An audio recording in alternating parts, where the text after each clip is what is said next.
July 7th, 2022, and our Town of Bluffton Affordable Housing Committee meeting is now called to order. Can we get a roll call, please? Fred Hamilton. Present. Dan Wood. Here. John Nickel. Gwen Chambers. Meg James. Here. Here. Denolis Polite. And Grace Staples. Here. Okay, thank you. When the adoption of the agenda is next, can we get someone to make can I get a motion to adopt the agenda as presented? I'll make that motion. Second. Okay, it's been moving properly second. All in favor, let it know by saying aye. Aye. Aye. Aye. Opposed? Ayes have it. We also have the minutes from June 2nd, 2022. Can I get a motion to adopt those minutes, please? I make a motion to adopt those minutes. Second. Moving properly second. All in favor, let it be known by saying aye. Aye. Aye. Aye. Ayes have it. I believe, is there any one who wants to vote otherwise? Thank you. Okay. Public comments. We have no public comments. Okay. Thank you. Next, can we do old and new business, please? There is no old business.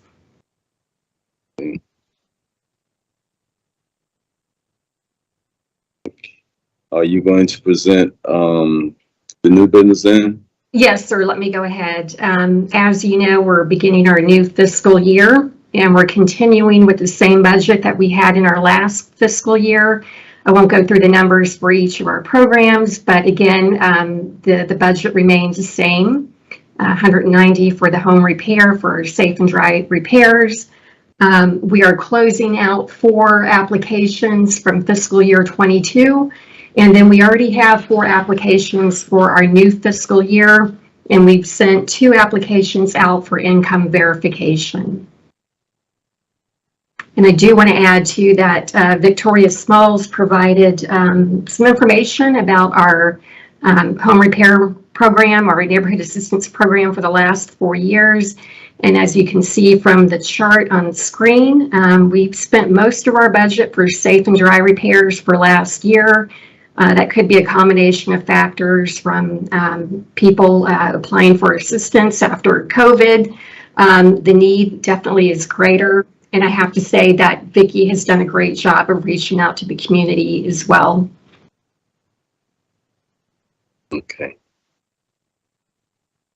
Thank you. Any questions or comment on the report? Good looking report. Mm-hmm. I agree. Good looking report. Okay. Is that all you have, Charlotte? Yes, sir.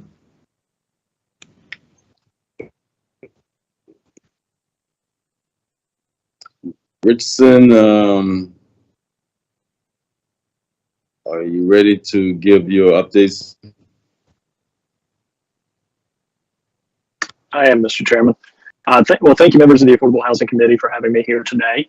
I would love to be able to present you with just a signed agreement. Here are the signature pages. This is where we stand. Unfortunately, we're not quite there yet.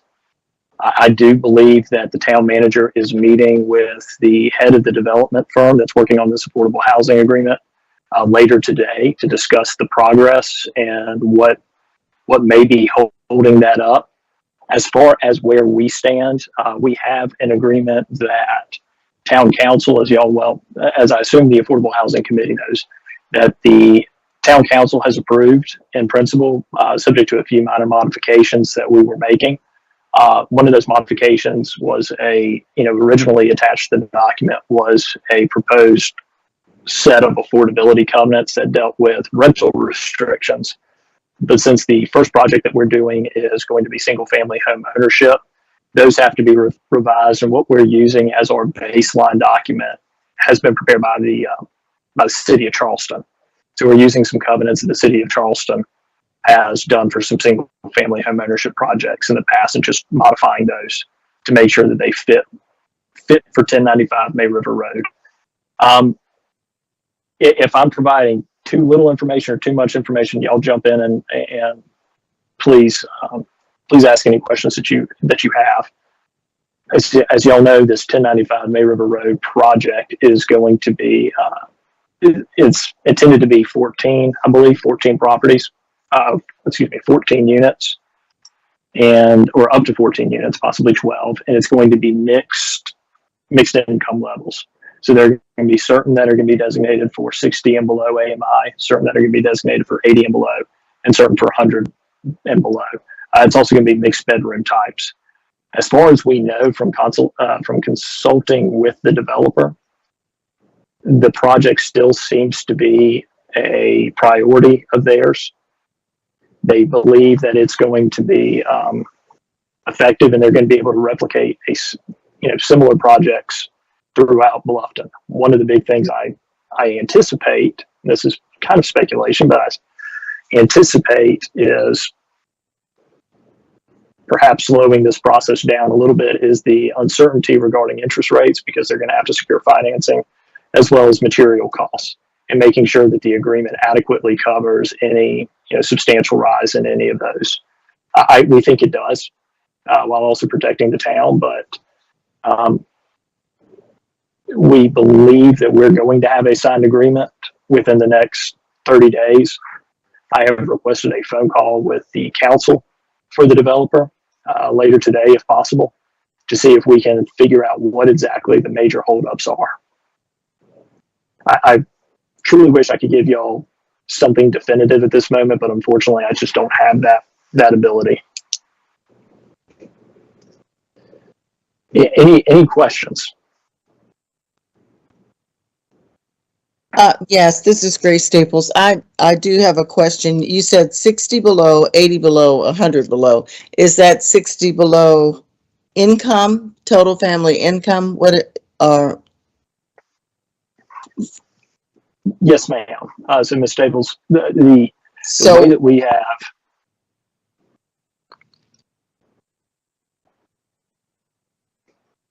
and I'm sorry, I didn't mean to. I think I'm maybe having some internet issues here. Let me see if I can move this computer.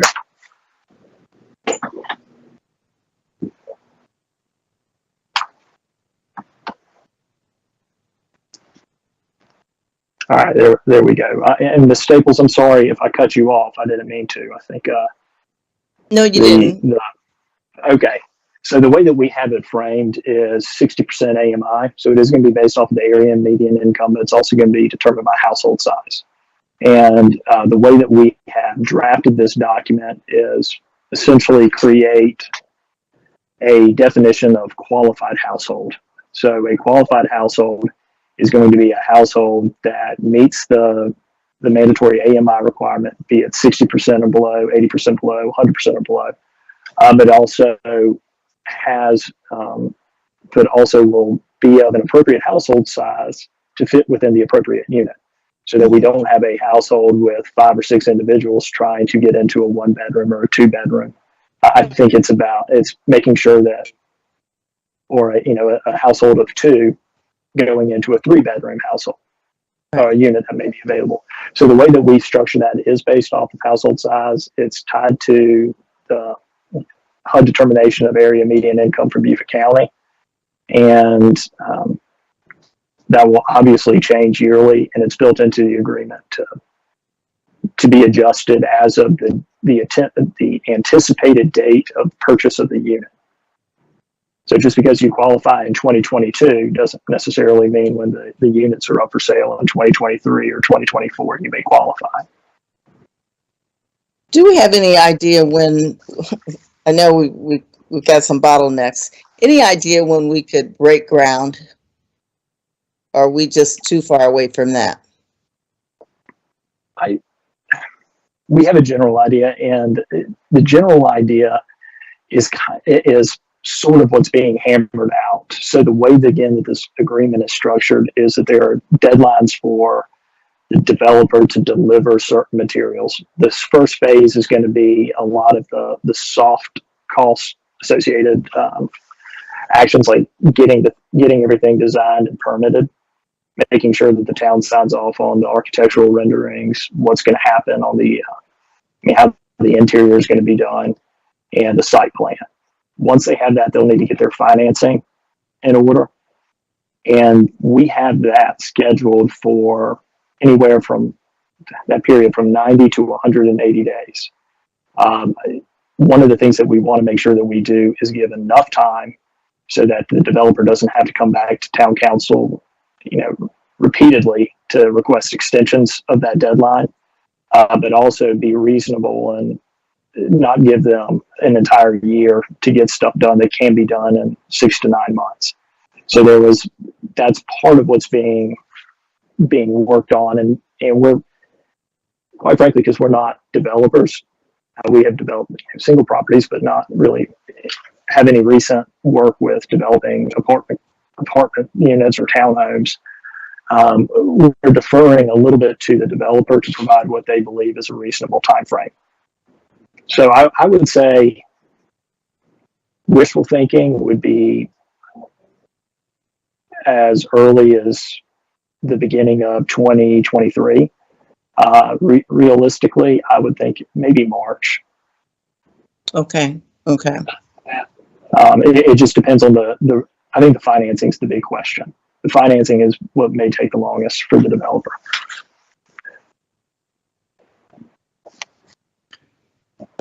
Richardson, Thank you. Ms. Staples' original question may have got a little distorted. She said 60 and below. Is that what you also said? Let me verify my numbers. I'm going to come back over here to where I can actually see the agreement. I have it as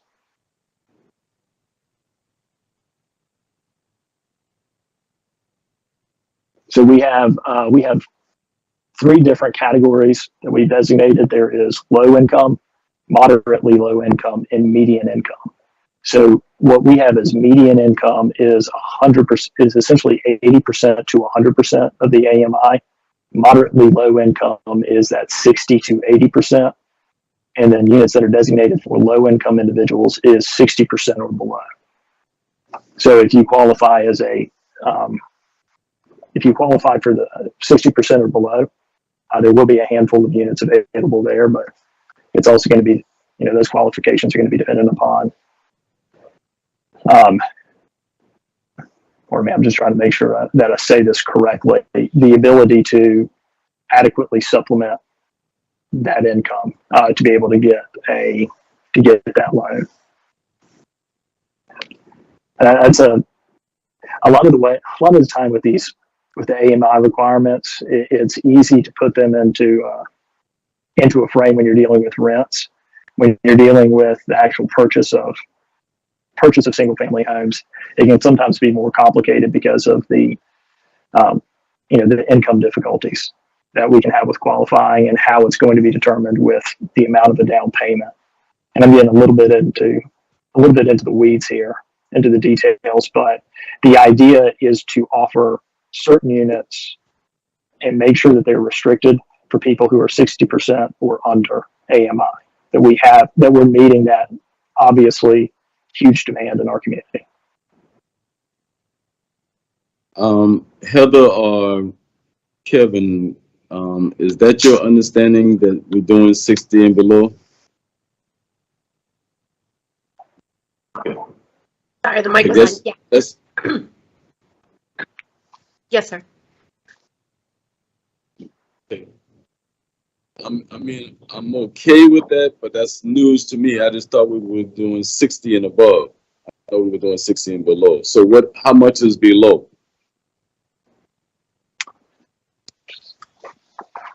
I'd have to refer I to each of believe- those project sheets, and I'm looking at Richardson. It looks like he's going to look for them, but each of the project sheets, because I know each of the projects had different mixes that we had talked about in the past. It's been a long time in the past, but I know each project was different. I don't know, Richardson, if you have that handy. I do. So for 1095 May River Road, it's going to be 12 single-family residential dwelling units, and all units are going to be constructed for single-family home ownership. There shall be 6 of the units are going to be 2-bedroom dwelling units, and 6 of them will be 3-bedroom. It is anticipated that it's going to be mixed in development with 4 designated for that moderately low income, which is the 100% to 80%. 4 are for low income units, which would be the 60 to 80, and 4, or excuse me, I misspoke. 4 for median income units, which are 80 to 100. 4 for moderately low, which are 80 to 60, and 4 for low income, which are 60 and below.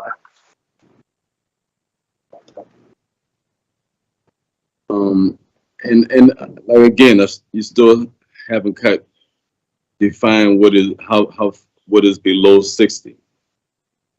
You need, I still need a visual of what 60 million low could be everywhere. So what is below? So Charlotte, I don't know if you have that matrix handy, the Beaufort County AMI. What is a? I I'm pulling it up right now. while y'all are looking, I'm gonna say my memory, which is fallible, I agree with Fred. I remembered originally the 60, 80 to 100 ranges. And I don't have a problem going below 60 personally, but then you get into the affordability factor. If you go too low, you actually can't afford the house to begin with. Mm-hmm. Well, this is John. I'm a little confused here. How is the pricing affected? I understand qualification of buyers.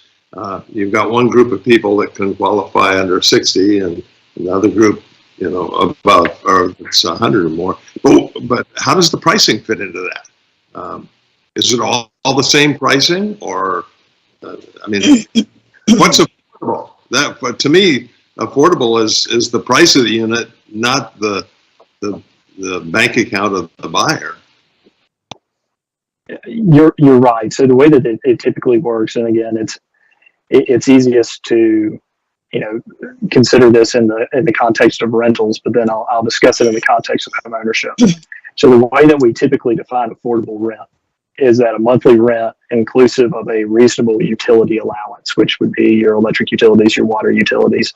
There's a figure that's usually set by your local housing authority. So Beaufort Housing Authority will set a utility allowance, say, $192. So your monthly rent plus your reasonable utility allowance cannot exceed, if for one of those low income units, the lesser of 1/12 of 30% of 60% of the area median income. So essentially you take the area median income, 60% of that, you divide it by 12. So you have essentially your monthly area median income, 60%, and your housing costs cannot exceed that 30% figure. So no more than 30% of your income can go to the housing costs. That's how they do qualified rents. It is a complex matrix that HUD has developed for what's a fair cost. When you're dealing with single family home ownership, it's a little bit different because the way that it's structured is going to be dependent upon your ability to put down what as a down payment, because your monthly costs can't really be determined on the front end other than what is your mortgage going to be, what's any of your homeowners association fees, what are your utility costs and insurance costs. and that should not exceed more than 30% of your monthly income, and that's considered a fair standard. Recently, and let me see if I can find this. It is not as part of this, but I reviewed it as in a separate context, and I hope y'all will be interested in that. If I could, Richardson, I don't know if this is what you're looking for, if it would be helpful, but staff has pulled together, because they do have the housing affordability matrices, because yes, pricing, it's always going to fluctuate based on the family size and things like that. But the fair market rent that takes into account, your utilities and number, but all that good stuff that makes it very complicated, like Richardson said. And I do have, and I will admit, I'm not savvy enough with Microsoft Teams to know if I can even share this since I'm not the organizer, but I don't know if this is what you were looking for, Richardson. But so, for example, the Beaufort County HUD fair market rent, and we also have one for home ownership too that kind of gives a guide. For example, for a 3-bedroom fair market rent, which is the utility allowance plus base fair market rent, would be $1,618. The utility allowance is $268, and that fair market rent without utilities is $1,350. So there's a matrix there, and we've also tried to calculate it with using the, like I said, the housing affordability as well. And it looks like maybe Kevin's trying to pull that up. So I don't know if that helps answer some of the questions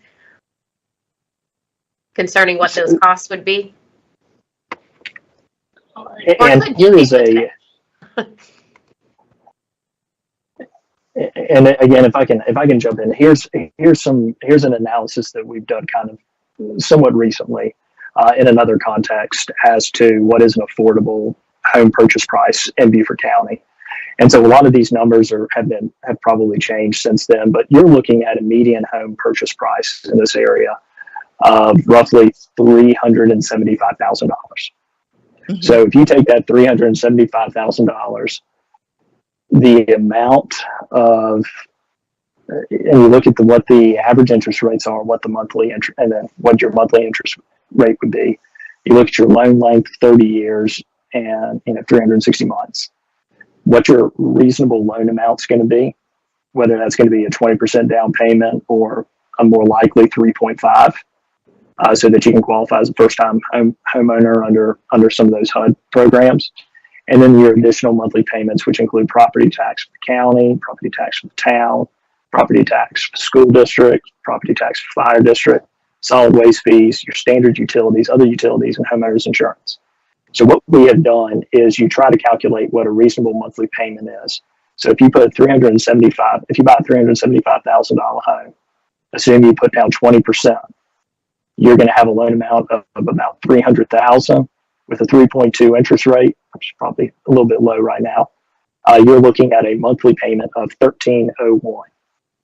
If you take that into consideration and then add your additional monthly housing costs, which include those property taxes, utilities, homeowners insurance, your monthly payment jumps from that $1,301 to $1,857.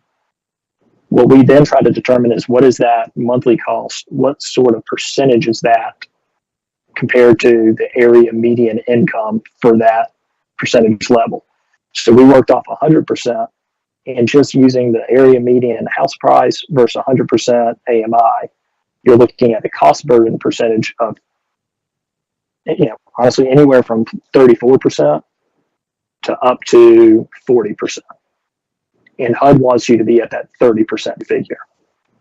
So the idea, how we would work this in the context of affordable housing development, is we're not going to be selling for the median home price. The developer, when they get in, they're going to have to figure out a home price that will allow a qualified individual to purchase and meet those 30% thresholds. So you essentially work in reverse order. You know what your percentage is going to be. You know what your 60% area median income is, and what your monthly income will be. How do you get to 30% when you incorporate all of those fees and costs?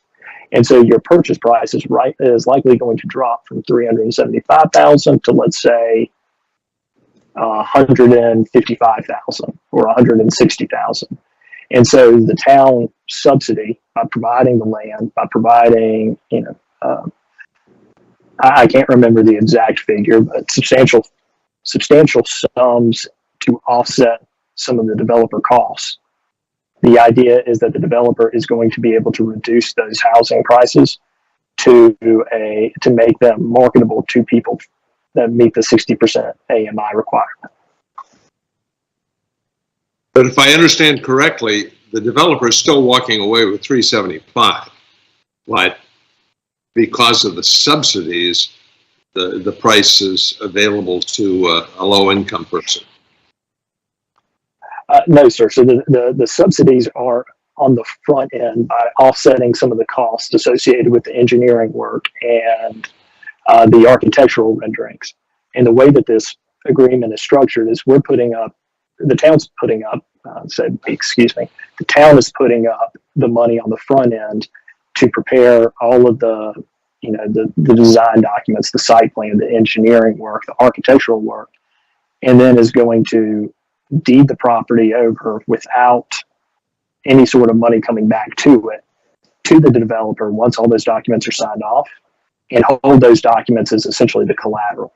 So that if the developer doesn't go through, we're going to have the right to get the land back, but also have the right to all of those documents that we've paid for, so that if this deal, for some reason, it just does not it becomes financially impractical for the developer to move forward on, the town isn't starting over from square one. We've got the site plan, we've got the architectural renderings, we've got a lot of the information we need to be able to push this project through with maybe another developer. That's not the hope, but that's the way we've structured it. So the developer, what we're hoping to do is lower the costs that are being put out by the developer to develop this project sufficiently that they can sell these units at these lower costs than they would otherwise be able to sell a market rate unit. Let me say something. I guess another way to answer John, if I understand correctly, is you're taking the $300,000 home and the towns would be actually putting $150,000 and you're trying to get it down to $150,000. Is that a fair way of looking at it? It is. I mean, it's just you're taking off the instead of giving the developer a subsidy at sale, what you're doing is offsetting the developer's costs on the front end. Yeah, and the other thing about the and I knew the average median home in Beaufort County was $375, but that being said, the square footage of that size house versus the square footage of the houses that we'll be building are not the same. Absolutely. So that means the 375,000 average median house for Beaufort County is not exactly what we're matching to what we're trying to do. We may be actually building a $250,000 house based on square footage. Correct. Absolutely.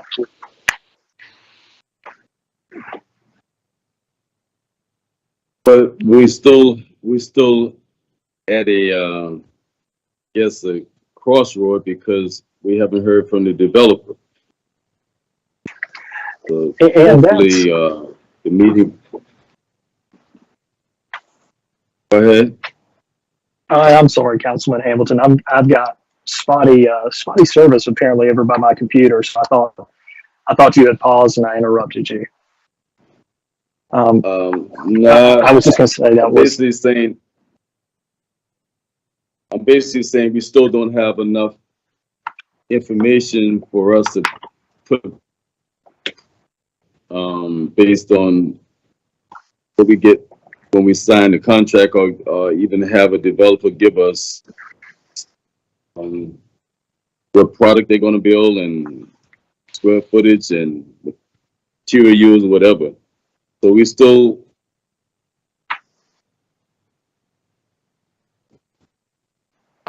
get close enough to numbers until developers give us more information. And Are you going to be in that meeting today at 2:00? I was not planning on being in that meeting. I think it was Stephen, and my understanding it was just Stephen and the gentleman from State of Mind, Mr. Hergersman. But I didn't know if I was not planning on being there. Heather, are you in that meeting?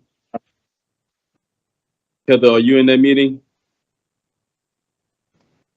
No, sir. It is just Stephen and Bill. Dan, I'm out of town. I would please ask that you ask Stephen if you could be present in that meeting. We need some more convincing, if you will, in that meeting today. Well, I'll Heather, if you will talk to Stephen, I've got to run as soon as I get through here. Hilton Head, and then I've got a 12:30 call. I would say if you can get with Stephen and mention that, and then I'll make it a point to try to be there. I will say I am disappointed in the progress. I mean, I think, Richardson, what I just heard leave your lips, you have obviously dissected this thing into a science, nuts and bolts and numbers and everything. You're obviously well educated on what we're trying to do here, but I'm definitely disappointed by the progress. I mean, a year ago, prices of inventory went through the roof, which I understood, but mortgage rates were low. Well, now pricing is dropping, but mortgage rates are rising. So it's kind of like a catch-22 here. And at some point, they got to pull the trigger. And Councilman Wood, if I can just quickly add, just to provide a little bit, as y'all saw today, it really is this is a complicated agreement. There's obviously going to be risk for the town being putting up the money up front and is trying to minimize and mitigate that risk. And also from the developer standpoint, it's going to be difficult for the developer to try to make sure that the schedule works, the budget works when we have interest rates that seem to be going all over the place, and also the cost. I do think it's it could have been very easy to put together a form MOU that didn't go into as much detail, but I think the likely scenario would have been having to come back to revise. What we're hoping to put together here is a framework that can be replicated easily, that everybody knows their process, everybody knows the steps, knows who is responsible for what action. And I am also disappointed with the pace of it. I would love nothing more than to have this agreement signed and us moving forward on this construction. But I think this is one of the first, at least that I can tell, one of the first true public-private partnerships for affordable housing in Beaufort County. And the way that it's being designed, I know that we've had interest from other jurisdictions around here who are wanting to do similar things, looking for copies of this agreement to be able to make sure that they can replicate and do it on their own. So again, I can't discount the concerns with the timing. Richardson, that's probably why Dan being at that meeting today would help, because there are some other support that we can get from this other housing trust fund that's being developed.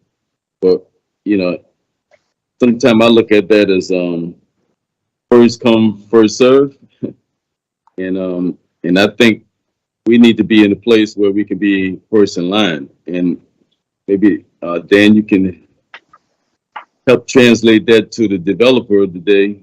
It might help us a little bit as far as negotiation goes.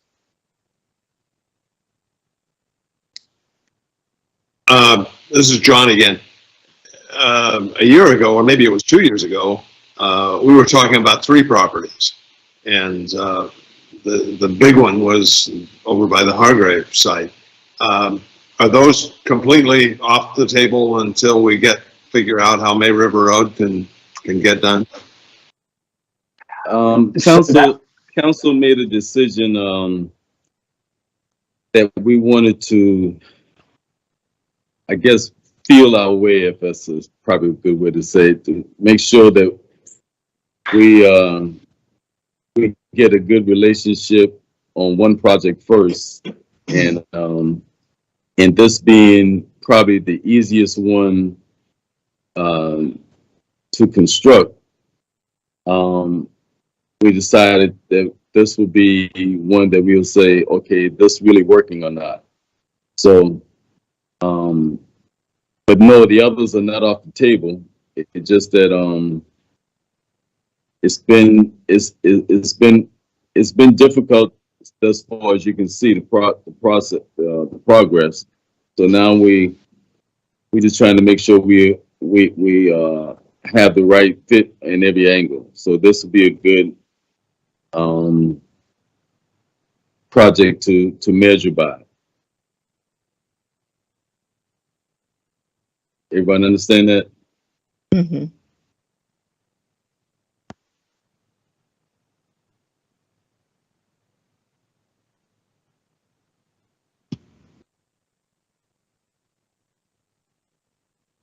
Richard, you have anything else, buddy? Not unless you wanted me to answer anything about those three properties, but it was originally, that was the structure of the agreement. Everything was tied together, and then as circumstances changed and as we kind of dove into the agreement, town council, with discussing it with Terry, with myself, and with Stephen and Heather and all the entire team over at the town, just it made more sense to try to reduce the complexity and keep those other two properties so that we can move forward with state of mind partners if this works on 1095, or if we decide we want to go in a different direction with those, we'll have that flexibility.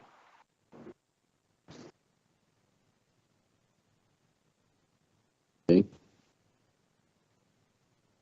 But that's it for me. I can certainly sign off if y'all would like, and I don't know if y'all have more on your agenda here today, but if there are any other questions, I'd be happy to answer them.